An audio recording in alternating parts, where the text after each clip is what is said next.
Imagine being invited by the police, and then upon arrival, you are told that you are not allowed to leave, you are under arrest, and you will be deported back to the Gambia. That is exactly what happened to Sekou Kante. So Sekou was a Gambian migrant who lived in Germany. He lived in a place called Heilbronn. So he was in Germany for like 7 years. One day, just like any normal day for him, he went to work, he came back, and then he opened his mailbox. In the mailbox, there was a letter. The letter was actually from the police. So the police invited Sekou for an urgent but unspecified meeting. So Sekou was not concerned or suspicious because he was not in conflict with the law and he has no prior criminal records.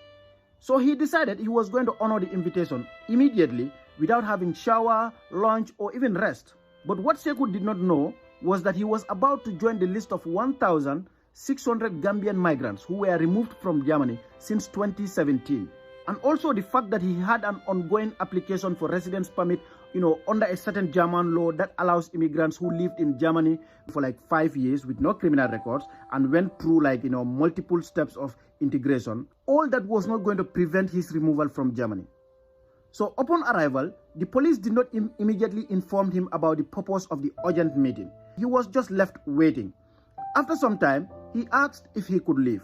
That was when he was told that he cannot leave. He was going to be deported to his home country, the Gambia. Out of confusion and curiosity, of course, he started asking some questions, but the police were not having any of it. They immediately surrounded him, they wrestled him to the ground and started restraining him. So in the process, a female police officer tried to use her finger to open his mouth.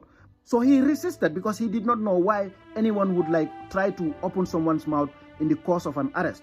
So the officer tried for a second time, and once Sekou opened his mouth, the officer put a metal object inside his mouth. So all of a sudden, he couldn't talk, he started bleeding. It was a mouth gag.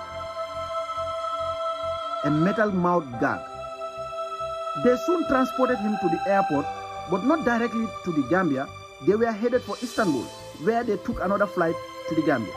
So remember, from Stuttgart area to Istanbul is 3 hours.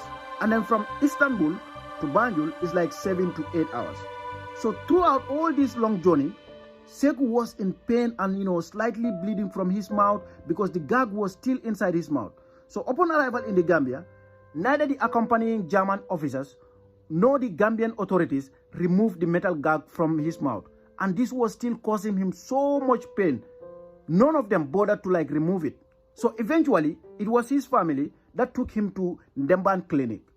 But interestingly, at Ndemban Clinic, they could not remove the metal gag from his mouth. Then he was transferred to Banjul, to the main hospital, where they eventually removed the metal from his mouth.